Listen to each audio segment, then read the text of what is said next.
Evening.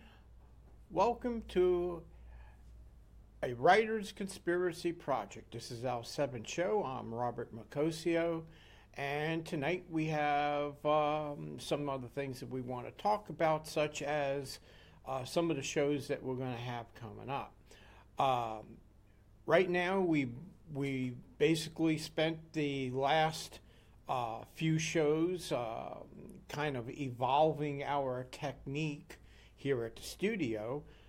We did have a little minor problem of getting the people who wanted to do the technician show to come up. And now I got my friend here, Sue Ann, and she has been doing a great job. And we've been kind of progressing into more technique. It's a process that's going to take us a little bit of time to get down pat. Uh, we considered naming the show Glitch after the first five mishaps. Minor things, just you know. But now we're seriously looking for people to come on this show. We have our number down below. If you have a book that's published, self-published, published through um, a regular publisher, or you want to talk about your experiences as a writer, or you want to talk about some techniques. If you're a publisher, you want to come on to the show. If you're a literary agent, you want to come on to the show and give people some advice on things that they can do as a beginning writer or as a seasoned writer who is just looking to get their new works published or some of their old works published, as I've been doing. We have some videos that we're going to be bringing onto the show now that we know how to upload them onto our show here. That'll be next week. We'll be experimenting on some of those things. So it's going to be a show that's going to be a lot of innovation and live air. It could actually turn out to be a pretty funny thing. So you ought to tune in because, we do have a tendency of imploding in midair. But but anyway, so tonight's show is going to be basically to talk about some of the things that we've talked about in the past. The methods of putting together a character. Starting off, some writers like to develop their characters and build the story off of that. Me, I build the story, and the characters develop themselves as they go along. Um, the problem with building a character and having a character complete it before you start the story is that somewhere along in the story, your character design just doesn't fit the story. So then you have to do something. You can either use a flashback technique, or you can write in, try to fit in and bring a new character in there, and try to make the story continue. Me, it's the storyline is the most important thing. The characters are there to carry the story through. Yes, they're important. You have to get the reader to associate themselves and to understand the writer. And you can either write it from the character's perspective, or you can tell it in a third person to where you're telling the story about the character. And generally, sometimes when it comes to the need for the reader to understand what the character is thinking, then you take the inside perspective of it. Um,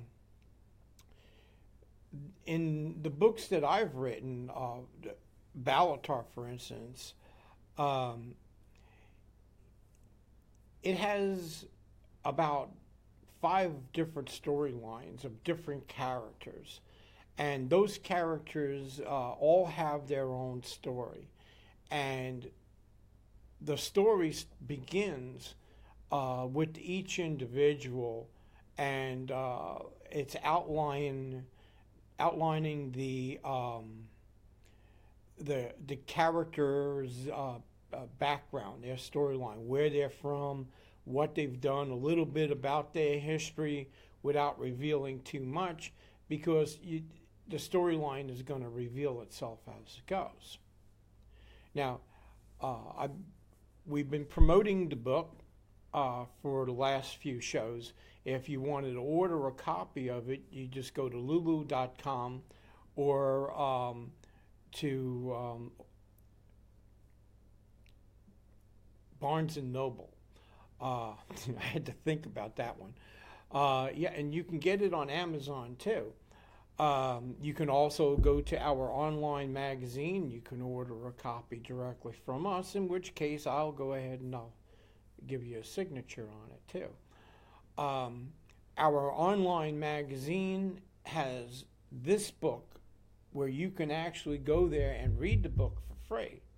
And if you like it, then you can buy the book if you want to. This way here, you have the opportunity to see and read the book and then buy the product. And to me, that's kind of an insurance that if you don't like the book, you don't have to buy it. You're not going to be disappointed, because if you like the book, you're going to buy it and you're going to keep it. Our other books are also available in this way. I also have the Battle of the Minutemen is also a free book that's been uploaded onto our magazine for the entertainment of a reader to come on there and draw readers to our magazine. There's articles, and there's on different subjects, mostly about historical events in our American history. There's also a forum on there which is slightly political. It's about election reform. It's not something that is associated with any political party or anything. It's mostly under no affiliation, which is not associated to any political party at all. It's actually part of the Democrat and Republican parties.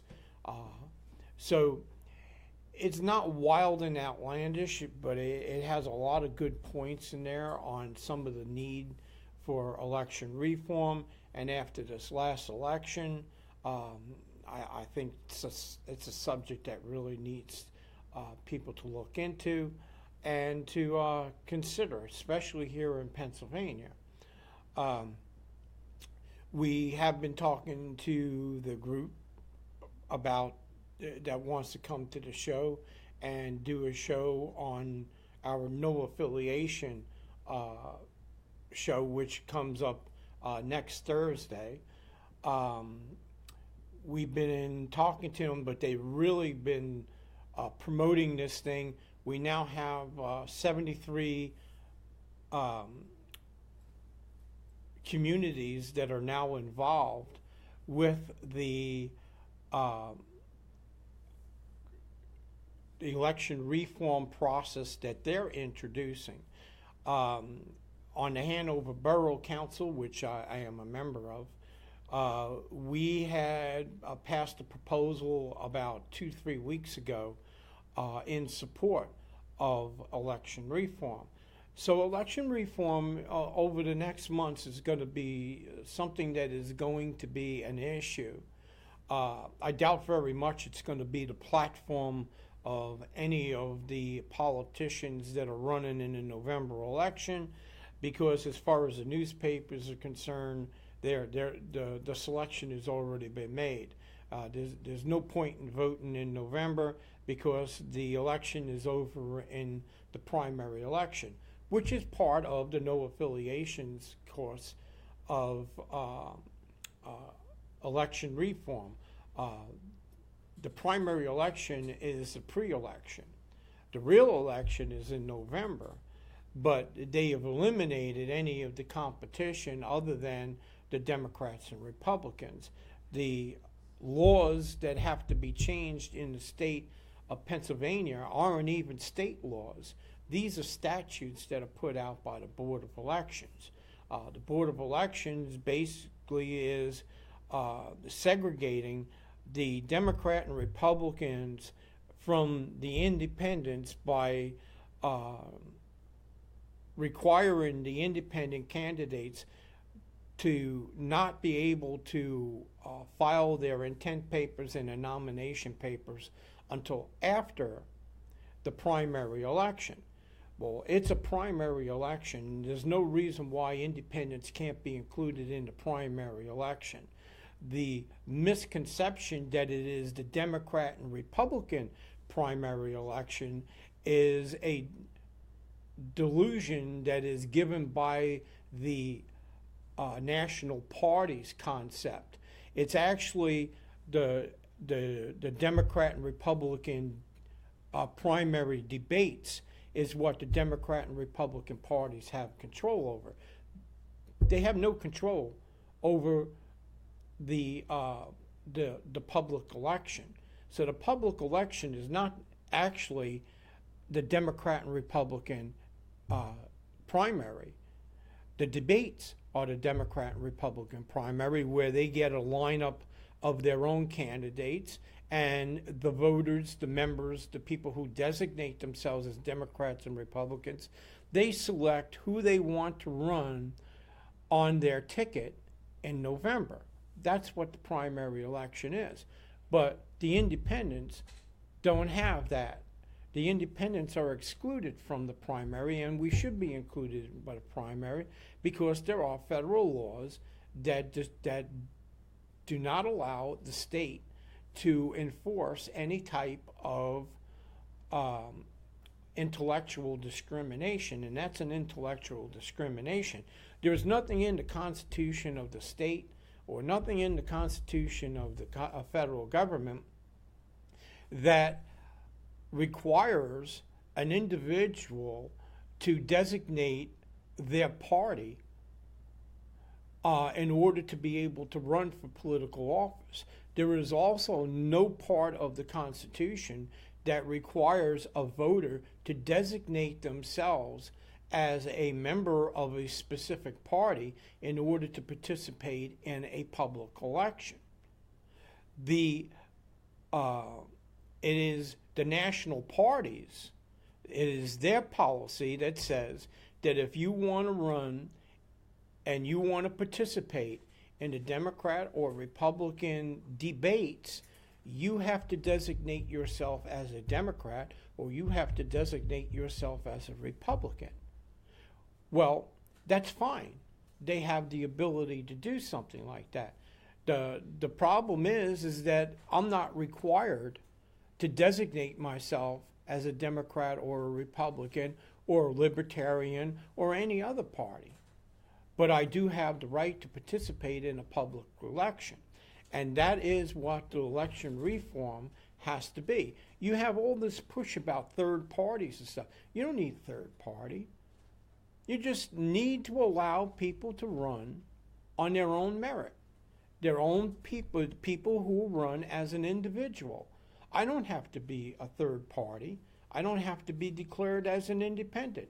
If I want to run as an individual and I want to subscribe my platform of what I can do if I was elected, I should have the same equal ability to be able to present my platform as anybody who designates himself as a Republican or a Democrat. That is what the election reform, that no affiliation, is prescribing. And it's not wild and crazy. It's actually, the law says that it's supposed to be this way. And the only reason why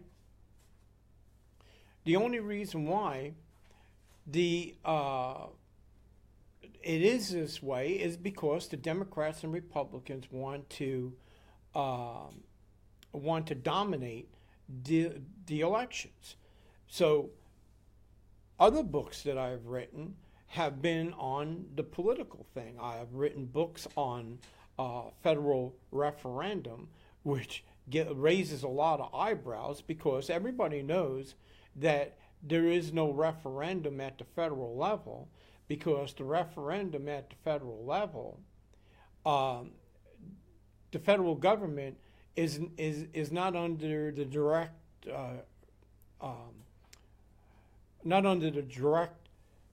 authority of the people. It is under the direct authority of the state. But there are ways of drawing the federal government into a referendum process using the state referendum process. And the state of Pennsylvania has a referendum process, but only in regards to constitutional matters. A senator, House representative that I had known in the past, Will Tallman, was trying to get a referendum package, referendum legislation passed a few years ago. I had helped him with the information and had put together a format using some of the basic different processes of referendum in the states that held referendum. And there are I believe about 24 states that have a referendum process to where the people can bring a legislation to a referendum by passing out petition. This was not the type of referendum that I was proposing, but it is what the senator wanted, so I gave him all the information that I had on that research. It never went through. Okay. Another book that I had wrote was on the, it was called The Biggest Little Book on the Evolution of Democracy, okay, which was founded upon the principle of the people who didn't understand the difference between democracy and a republic. We hear that argument all the time. We are not a democracy, we are a republic. And that is true. But there's a lot of people that don't understand the significant difference between the two. That was what the book was on. The title was supposed to draw the people in who are hooked on the ideology of democracy. Democracy can be a lot of things, but the Republican form of government that we have here in the United States, it's more or less a design of government that allows the government to regulate industry and to make the laws to keep the society protected and to keep the society in good moral standing without having to enter into the personal lives and the personal businesses and the private businesses of the individual. Democracy is not that way. Democracy, especially now that we have the democracy that we have now, it's very intrusive, and they overregulate businesses. They're more into a corporate style of government, and the corporate style of government is more appeasing to the corporations than they are to the small free enterprise businesses. See, I don't consider the big corporations as being free enterprise, because big corporations are under the control of their investors, their stockholders. They have to do things the way that their CEOs have to do it, and they can have millions of employees, and they have dozens of different divisions that go in different parts of the country, different countries, and all of these things are way beyond free enterprise. Free enterprise is the idea that I can make my own job if I can't find one. To me, that's the basic essential of a free enterprise system. The misconception now is with free trade and the misconception of globalization and well, anyway, these two books were out for publication. I sold a number of them. They become outdated, so I had retired these books, which is the reason why I don't really promote them here. The federal referendum, that is still something that I need to revise, and until I revise this, I don't really promote it too much. The books that I've been doing right now are fiction. You have Time Bender, you have, which is the second book on the series here for Bellatar. And, somebody's calling me up right now. Anyway, Time Benders is the second book in the series. And that one's in the process of being publicized. That's why we shut these things off. Anyway, we've been playing phone tag all day long. He calls me in the most inappropriate time, and then I try to call him, and for some reason, we're just not connecting. But like I said, we are live on the air, and there's no telling when we're going to self-destruct. So my technician is falling off the chair right now. But this is the fun of the show. We would like to get somebody on the show. We have our number on the screen. If you would like to be on the show, we've already had one interview. We have had actually a couple of interviews. You can go to our website on Facebook, which we stream live. It's also, put onto YouTube, and we promote it, and we send it out. And right now we have our last show. It's been doing pretty good. It's had, on Facebook, it's reached about over 70,000 people, and we've had about 50,000 reviews, people who see the show. So it's not just confined here to Comcast. We do a lot of publicity, and it's a show that stays on our website on a permanent basis. Our magazine, on the other hand, is more geared towards publicizing your web pages. It's fairly reasonable. You can be elaborate. You can get into some real detail and put up some videos and stuff.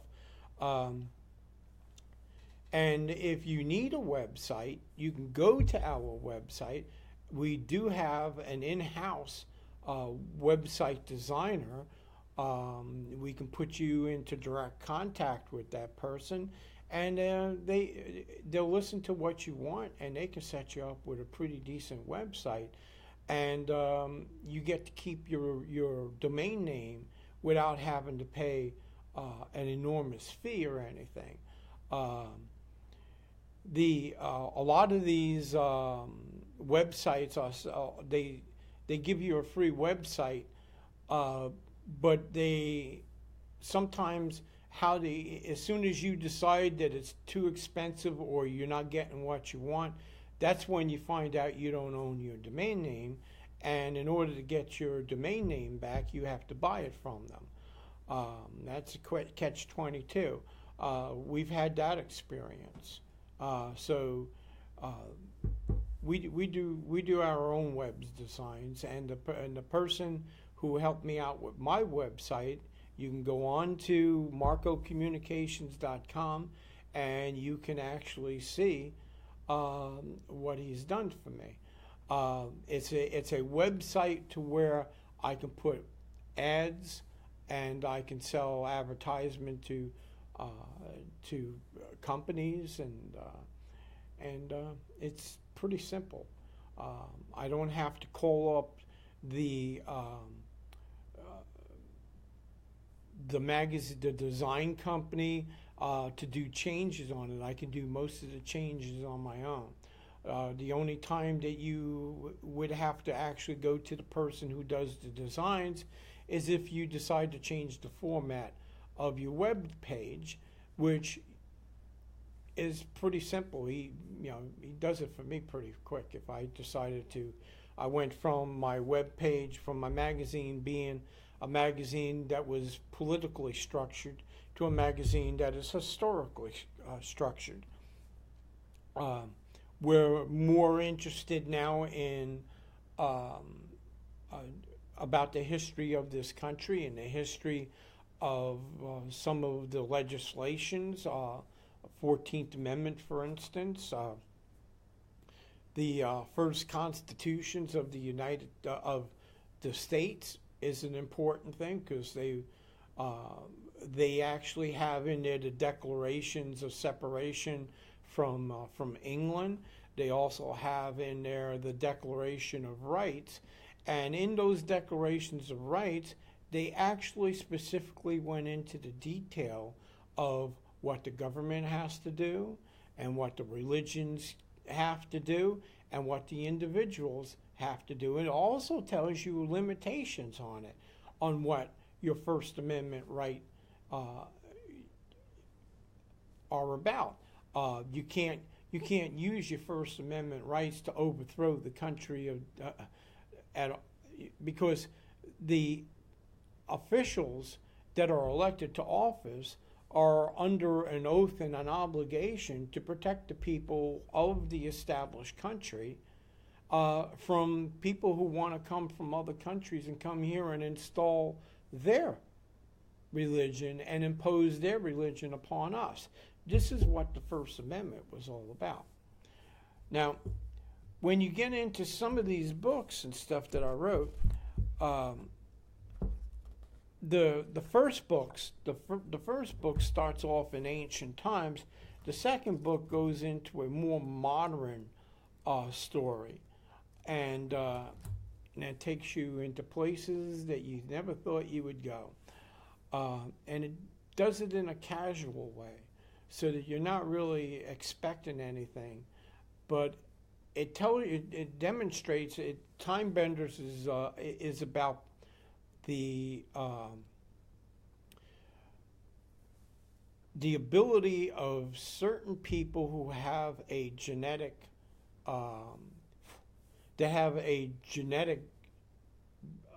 background that gives them a genetic buildup that gives them the ability to be able to travel through time, and it's not they don't have the ability to be able to change anything specifically, but they have the ability to be able to change the situation. Kind of throw a couple of twists and a couple of left turns in there. But the storyline is what is going to happen is going to happen, because that is a natural design of nature. And though mankind can actually alter the timelines, they cannot actually change the outcome of what nature will always prevail and make it happen. That's basically the storyline behind it. The interesting part is about the characters and the developments and the evolvement and the evolution of the characters into the storyline, which takes the readers on a journey that's really far out there, but written in a way that it's plausible, so that the reader can really say, I've had that deja vu before, and I felt it, and it's sort of like, it makes you think, did somebody just change the timeline? And that's the whole purpose of the book, is to make you think about time and reality, and the delusion of reality. The book, this book here, ties in with the first book, and then I got 3 more books after that that'll take you into a cycle of deception and stories and things of political and industries, and it tackles stories in a way that you have to read it, because there's too much detail. And as the details, as the story unfolds and you start to read it, and you start to see that everything is interlinked with the other, it's a good story. I've had a lot of good comments about it from people who have read it.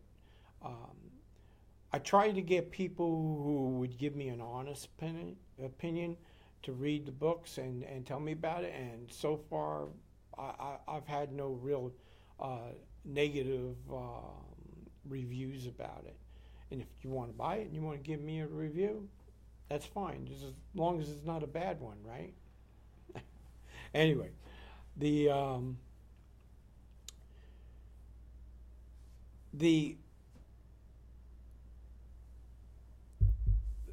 I'm trying to ad lib here, because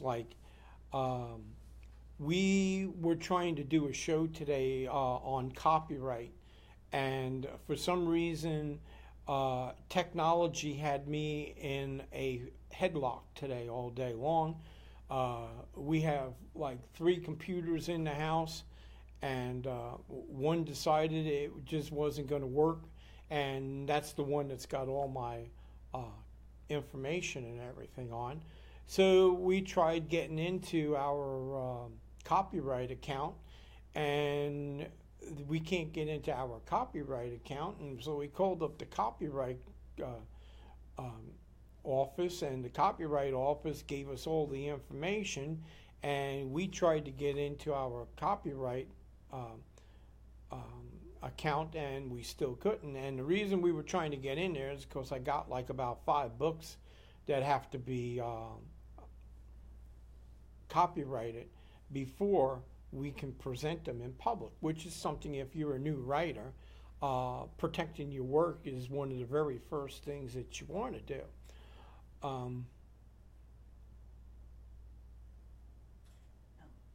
Okay. I'm sorry, my technician gave me the finger. It was the thumb, but it kind of distracted me, because I was looking at the clock, and it was going oh no, I still got plenty of time here. But she was getting me on track, because she doesn't like me doing the politic thing. But I'm sorry. I could talk politics for hours and hours and hours. But anyway, now that she distracted me and got me back onto politics, the copyright law is one of those things where you want to protect your work. And if you are a new writer and you get on to the copyright department's website, they have a thing that's now called it's called the Econo communication, e-communication. It's a download. You can upload your picture. When I first started writing, you had to take the manuscript and you had to make it into 3 copies. 1 copy you kept for yourself. The other copy you sent out to either a literary agent or to a publishing company, and the other one you went and sent the hard copy over to the copyright office, so that they would put it onto a microfilm, and then they would place it under the copyright protection. They would send you a number. you would get a certificate in the mail, and you would try not to ever lose that. Because if you ever lose that, you have to go back over to the Department of Copyright, and they charge you by the hour to look for it. So, and that can get really expensive. Now, the charge for like a single copyright is approximately $35. They have multi registration, like if you were trying to register your entire series at one time, it would cost you like $55. I usually copyright it as I go. If I write, whichever book I write, it gets copyrighted. I do it. It's a little bit more expensive. I could write the whole series. In fact, I could take the whole series right now and do it for $55. But the problem is that when you do that, you can't break it up ever. You can't go back in there. Say if somebody wants to do wants to buy your book and just wants to do a movie on just that one book, because the way I write it, you can do a movie on each one of these books, and they wouldn't have to be linked up with any of the other books if you don't want to. The copyright laws are very specific. They used to have limitations. It used to be, I believe it was, as long as the person was alive and up to, I think it was 100 years after their death, it was considered to be under copyright protection. That was a copyright law that came in, I believe, in the late 1800s. Anything prior to that it was as long as the person was alive, the copyright was covered, and the only way to extend that would be for a family member to maintain its register by registering it every 50 years. Well, a lot of times a book would go out of registration and it becomes eminent domain, which means anybody could publish it. And there are a lot of companies out there, a lot of online companies now, that have gone back and have found these out of copyright manuscripts and have taken them and have published them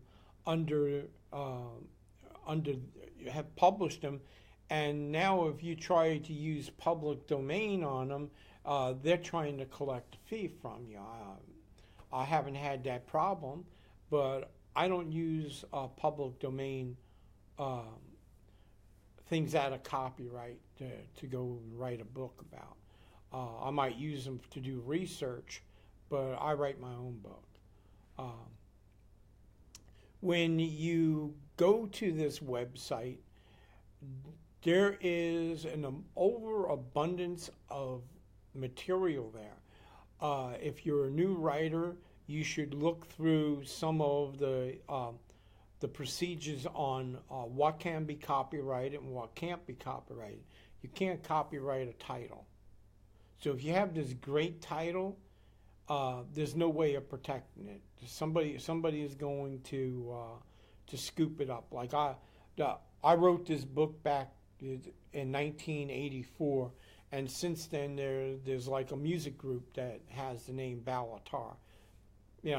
Well, I don't mind.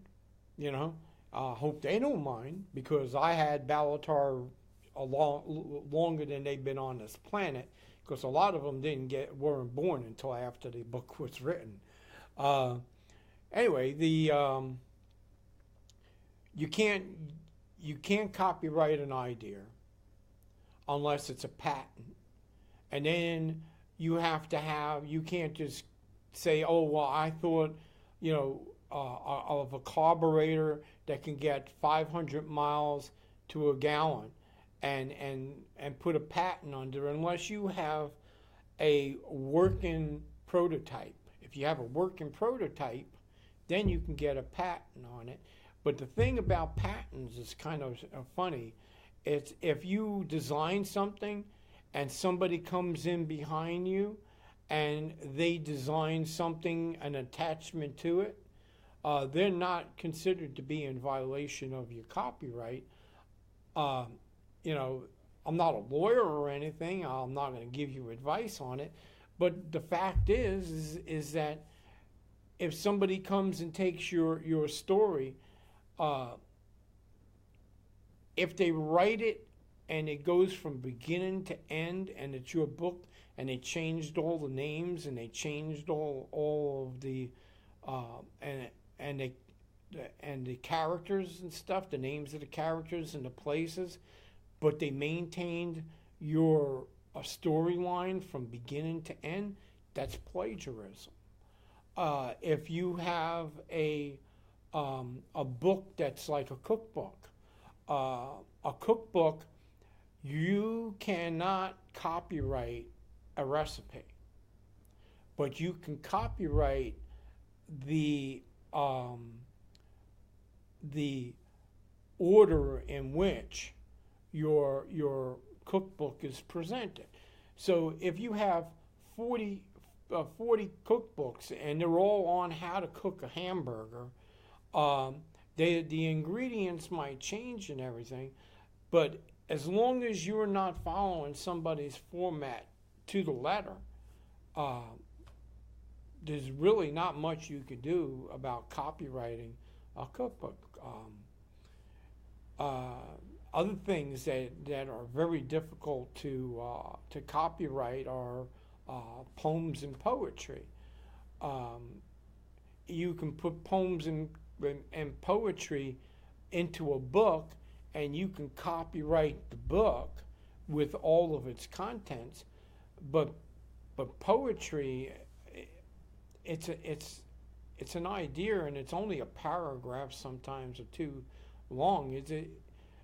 What I used to do with poetry to protect my copyright on it was to take it and stick it in an envelope and put a stamp on it and send it to myself and never open it. I got a stack of poetry I wrote years and years ago that I sent to myself, has never been opened.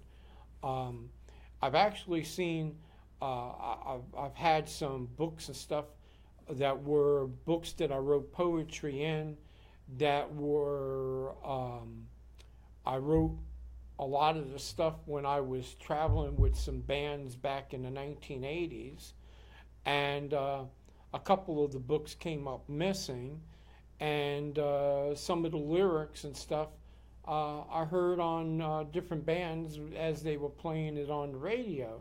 I knew they were my words, but there was no way for me to be able to prove it. But anyway, you know, my theory is this: if your stuff is good enough for somebody to steal, that is the ultimate compliment that any thief could ever give to you. So it's a strange way of looking at it, but I got more than one idea. So, you know, if you're desperate for an idea, just call me up. I'll give you one. The concept of protecting your work is constitutional, okay? Article 1, Section 8 of the United States Constitution. Oh, here I go, politics again. But Article 1, Section 8 of the Constitution guarantees you first rights at anything that you are, that you write. And as soon as you put it down on paper, you're protected. The problem is that if somebody does steal your work, if you don't have that copyright, you're going to have a heck of a time trying to prove that they stole your work. They can steal your idea. There's nothing you can do about somebody stealing your idea, because if you really want to know the truth, there are very, very few ideas that are actually original. Steven Spielberg, he used other people's ideas as well. You know, I mean, there are great writers out there. An idea, and they take that idea and they turn it into their story, is not plagiarism. It's fair play. What I dislike more than anything else, I dislike, are these guys who think that there should be no copyright protection. That if you write something, it belongs to the state, and therefore it's fair game to anybody. And they'll take your work, and they'll put it up onto their website as free, and they'll make money off of your work by selling ads and advertisements on their website. They're not going to give you anything for it. And try to find them. You can't find them. You'll never get this person in court, and there's nothing you can do about it unless you have a lot of money and take the time and expense to hunt these guys down. I had one guy that told me, he says, I don't believe anything should be copyright protection. It should all be public domain. Well, I restrained myself from dragging him across the table because I explained to him, I said, I do sometimes research on a book that takes me anywhere from 6 months to a year to research a book before I actually get into a second draft or something. And that's time and labor. I then have to go to an editor, and I have to pay an editor to go through my book and make sure that he got all of the quirks and all of the mistakes and make sure that the storyline is solid. It could cost like $300-400. That's for a reasonably priced editor. You can spend $1,000, $2,000. I mean, some of these editors, they're precise in their perfection. I can't afford them. I don't use them. It's the same thing with getting the book. After you get it edited, you got to go and you got to print out copies in order for you to be able to proofread them. Because I'll tell you from experience that you can be online and you can read that book 100 times and you can edit that book 150 times.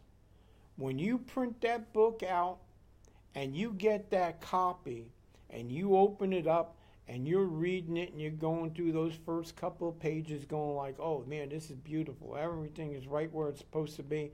And then all of a sudden you get halfway through the book and for some reason, for some unknown reason, the whole paragraph on a certain page just went totally out of line.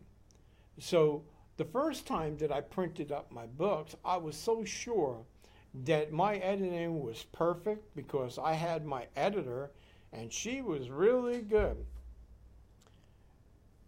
I'll swear there was some little gremlin that runs around on my computer just taking the words and jumbling them around. It doesn't matter how many times I edit a book. I've edited this book a number of times. I could probably go through this book now and I will find a mistake in that book. It'll be a slight mistake. It'll be, a space in between the last letter of the word and a comma or an exclamation point or a period or something. There'll be that little thing, that imperfection. But what I tell people is that I like the Native American idea that nothing is perfect. So, hey, that's what the book is about. It's about Native American. So if it's not perfect, it falls right into sync with what it's about. So when you tell somebody that there shouldn't be copyright law and that everything should be in the public domain so that you can take it and you can take it and make money off of it, while the person who does all of the work is left out. It's sort of like you working all week long, and me walking in on Friday and taking your paycheck. See how quick that upsets you. I mean, if it doesn't upset you, give me your name, tell me where you work, so I go pick up your check on Friday. And then when you can't pay your bills and have gone through all the expense of going back and forth to work all week long, then you'll know exactly what a writer feels like when you steal their work from them. Now, videos and other things, they're all protected by copyright law. The copyright laws now are international, and a lot of the international laws are like, you can't even share a movie with somebody anymore. Yeah, right. Try and enforce that one. I've gone to auctions and stuff. I buy records. I have a record shop over there at the Hanover Market over on Chestnut Street in Hanover, Pennsylvania, and I get people who bring me in CDs and cassettes and things like that, and they're bootleg. I mean, they made them for themselves, and that's fine. That, to me, you're not violating anybody's copyright law. If you bought the record or you bought the CD and you transferred it from the CD onto a cassette because you got a cassette in your car, you're not infringing upon the law. But the international laws now are trying to incorporate that extremity into the copyright laws, because a lot of people, they make bootleg copies and then say, oh, well, I made that for myself. I didn't make that to sell.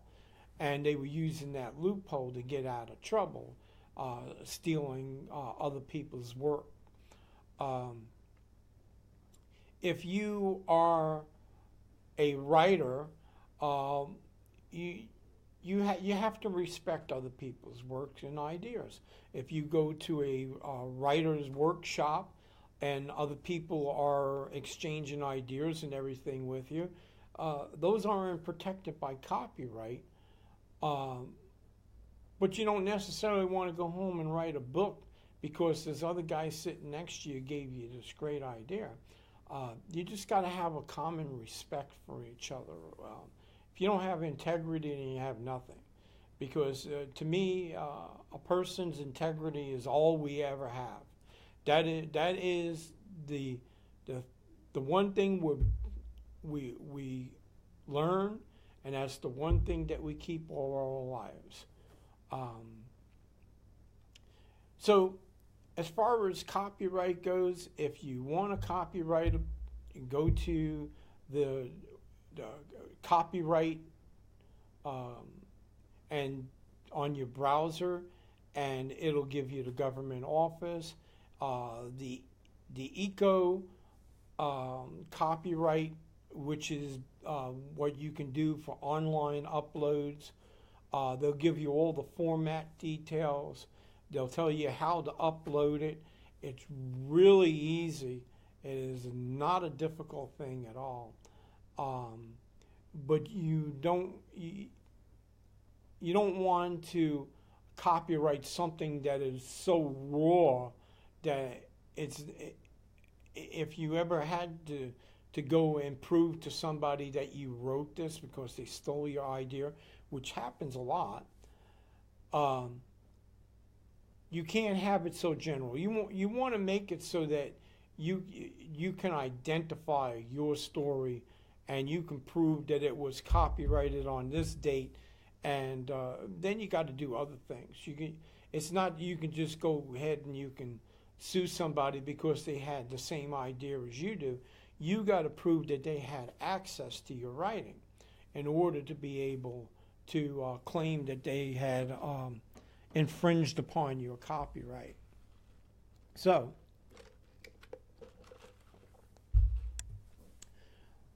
The the other things are, if you do a YouTube and you want somebody to to see your book and everything on the YouTube, it you want to have some type of control on who can download it, because anybody can download anything on the internet nowadays. I've gotten onto some websites, library websites and stuff, and no matter how secure that they want, if I really want to download, I'll download. But I'm usually doing it for research. If I want to have it on my computer, so I don't have to keep on trying to find it in the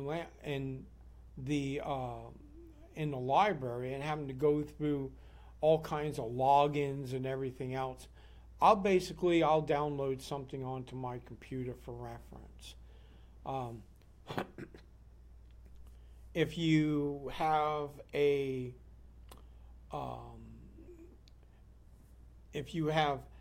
a production company, there's a lot of things that you can do with production, especially doing YouTubes and doing interviews and doing small little segments. What we'd like to get is some acting groups to come on here and promote their acting, their theaters, to get them to show what's local here in South Central PA.